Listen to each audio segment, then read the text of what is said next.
Hay que dividir, ¿no? En el caso de gente que vive en lugares poblados más o menos importantes, donde puede tener la opción del cine y sobre todo de la televisión o de internet, a aquellos centros alejados donde inclusive no hay energía eléctrica y no hay más remedio que el modo tradicional de información, que sería la lectura. Y la lectura de libros, más que de diarios y revistas, porque hay lugares en donde, empezando, lo que se lee es el diario, en el mejor de los casos, el diario de ayer, o la revista de hace 2 semanas. Entonces, ahí adquiere su importancia notable la lectura de libros. La lectura de libros y la extracción de los libros de las bibliotecas populares, que realmente desde Sarmiento para aquí, salvo excepciones lamentables, nunca cesaron de crecer. En pueblos muy remotos existe siempre una pequeña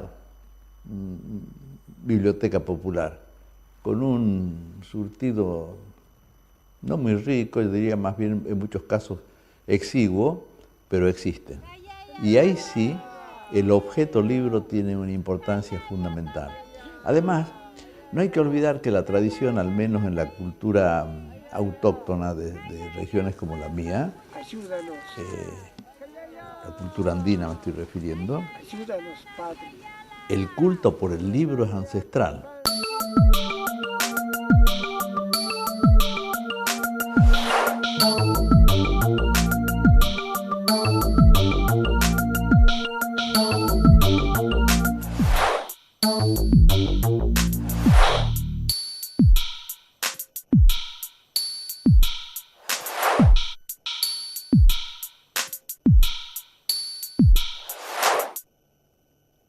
Yo creo que no hay que tener una actitud combativa frente a los medios,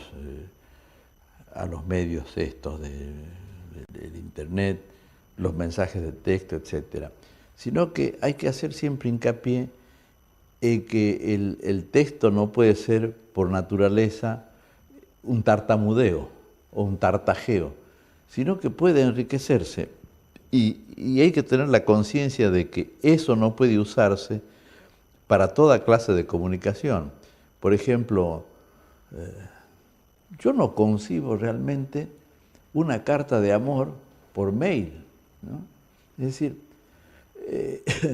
el resultado va a ser siempre muy empobrecedor, por las cosas que se dicen, por la ausencia de cosas para quien lo recibe que podrían haberse dicho. En un mail, y mucho menos en un mensaje de texto, la metalectura no existe. Estaba solo, como todos. Tampoco sentía deseos de escribir cartas, es decir, cartas verdaderas, donde se volcara por entero, a raíz de la censura y por el temor de que fueran violadas y comprometer de ese modo al destinatario. Pero tampoco existían destinatarios posibles. Había elegido entonces la soledad y el silencio para preservarse.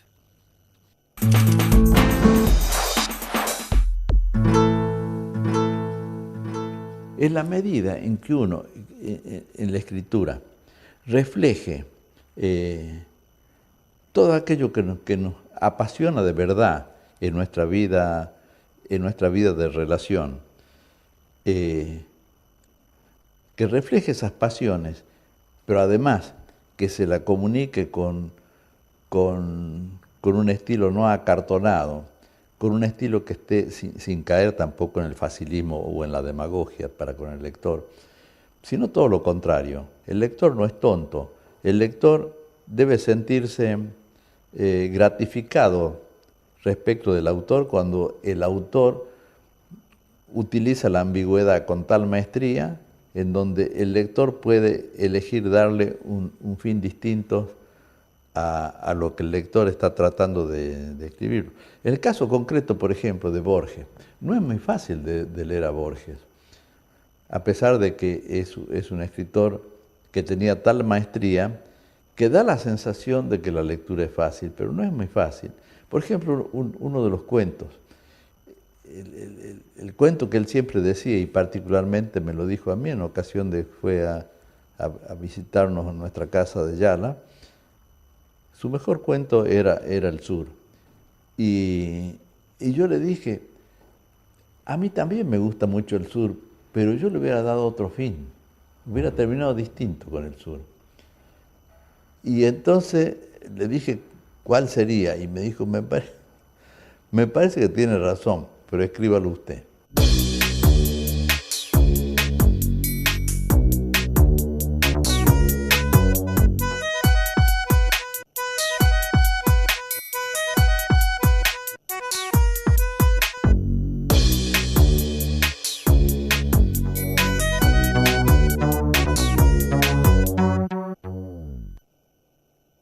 Yo creo que los medios pueden enriquecer mucho al texto.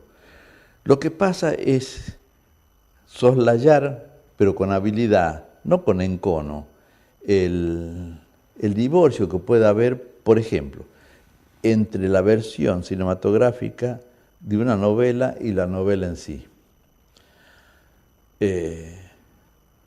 Si yo me voy a enojar con quien hizo El hombre que llegó a un pueblo, una novela mía, acaban de hacer una película, entonces en realidad tendría que haberle dicho que no lo toquen.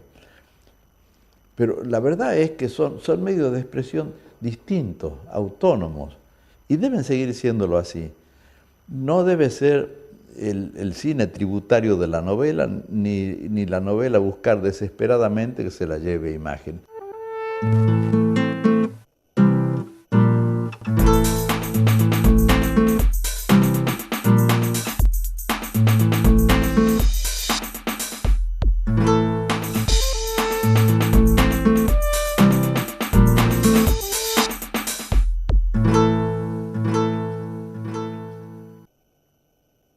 Mis hábitos hasta que no salí al exilio desde mi casa en Yala cambiaron fundamentalmente.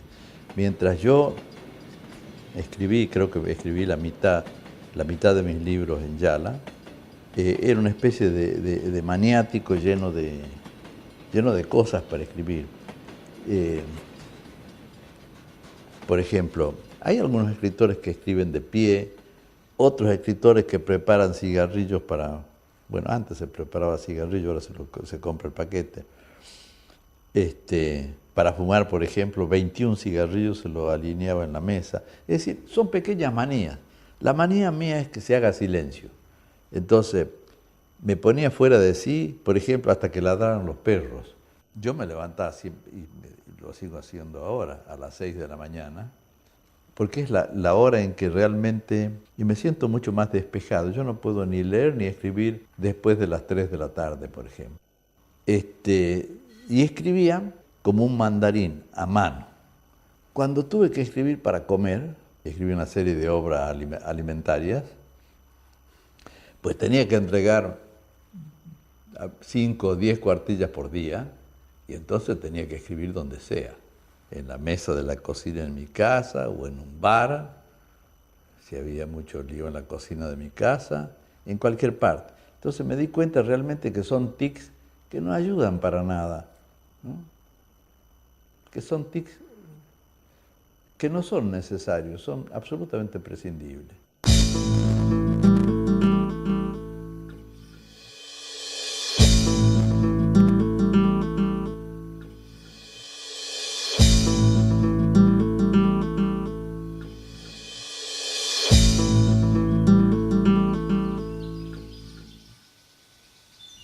Yo, como he dicho, no puedo escribir sino muy temprano en la mañana. De manera que a eso de las 11 de la mañana ya he prácticamente cumplido con la costura, como quien dice. Y después sí, por la tarde puedo releer lo que he escrito o lo que he dictado. A veces cuando tengo mis dudas, son todas dudas, más que gramaticales, son todas dudas musicales. Tengo que escuchar. Entonces, muchas veces leo y grabo y escucho la grabación. Ahí surgen para mí con mucho más vehemencia, en forma más expresa, los baches de la escritura, con la lectura, ¿no? Y después por lo demás, sí, claro, no abrumo a nadie últimamente. Antes sí, mi mujer leía mis cosas, pero ahora tampoco quiero abrumarla.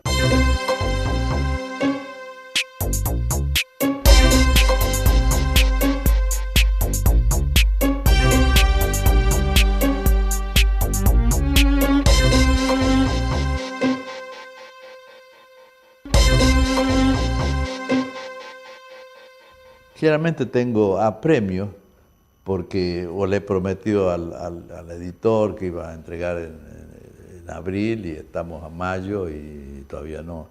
Ese tipo de premios tengo, por eso cuando yo creo que ya no tengo nada más que agregar, sí, mando, pero después leo muy atento los comentarios y las críticas. Y me doy cuenta realmente que pude haber mejorado enormemente esa página, que la están destacando como arreglable, y bueno, me digo, lo cual no va a suceder, que en la próxima edición arreglaré. Hay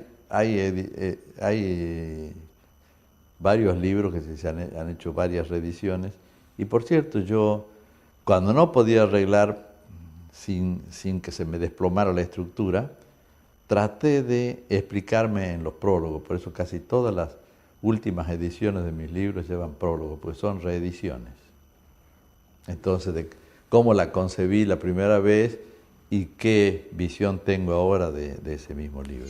Así, desde que he salido cerrando las puertas de mi casa, he cambiado sin querer mis hábitos.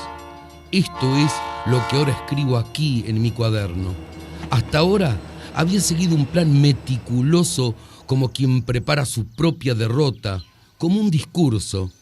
Pero la vida de pronto ha mojado el discurso.